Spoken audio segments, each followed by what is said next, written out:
Welcome everyone, I'm Arthur the Hero, and today we will talk about the action-adventure stealth game Aragami. Now, usually stealth games aren't my cup of tea because, well, I suck at them.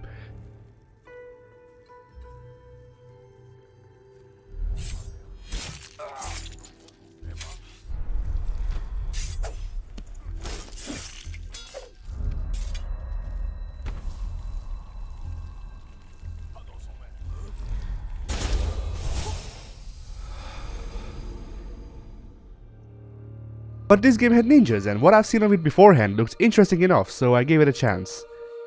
The game was developed by Linksworks and published by a couple of people, including Linksworks, for Linux, Windows, OS X, PS4, and Nintendo Switch. Aragami follows the titular shadow spirit summoned Aragami on his quest to save the random person that summoned him, Yamiko, as well as get his memories back all in a night, as the sunlight will kill him because he is made of shadows. The game is set in fantasy Japan, or at least they like using Japanese names for places if Nishoku is something to go by. Now, Aragami isn't actually a name, it's a title, I guess, given to vengeful spirits summoned to do shadow magic wielders' bidding. I also don't think Aragami are all supposed to be ninjas because of things revealed later in the story, but I'm not well versed in the deep lore. The game tells a story through both in-engine and drawn cutscenes, the latter of which are the way they are to signify them being flashbacks. Aragami, being able to manipulate shadows himself, is able to do a couple of things, such as teleporting to shadows, making shadow kunai, and pocket sen.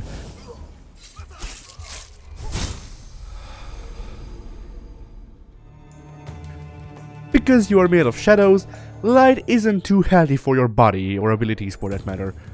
While you won't flat out die in-game for coming in contact with stray light, you will get weakened and thus lose access to your abilities. You can, however, refill and prevent the depletion of your power meter, which is conveniently located on your back, by sticking to the shadows.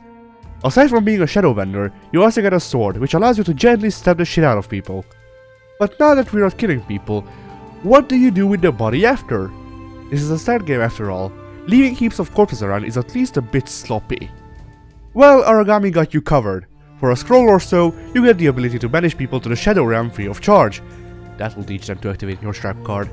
But you are not alone in your quest. Yamiko's astral projection accompanies you on your journey, filling in the role of Navi. And you also get a Raven friend, who is actually useful, because he acts as the game's compass, as well as giving you Raven vision. This being a stealth game, the game scores you on how stealthy you were and rewards you as such. But instead of giving you more weapons, or not giving you jack shit aside from a score, Aragami opts to reward you on both absolutes if you stick with your guns.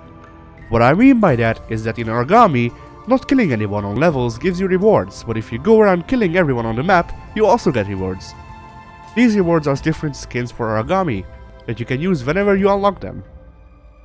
You just need to amass enough Kami or Oni medals to get them. There's also Yurei medals, which you get for not being noticed whatsoever.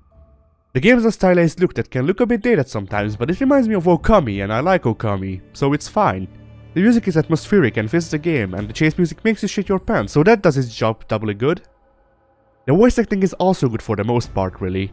I only had issues with Aragami and Astral Projection Yamiko's voices, and that's just cause the effects put on there because both of them are made of magic make them unintelligible at times. Otherwise, it's fine.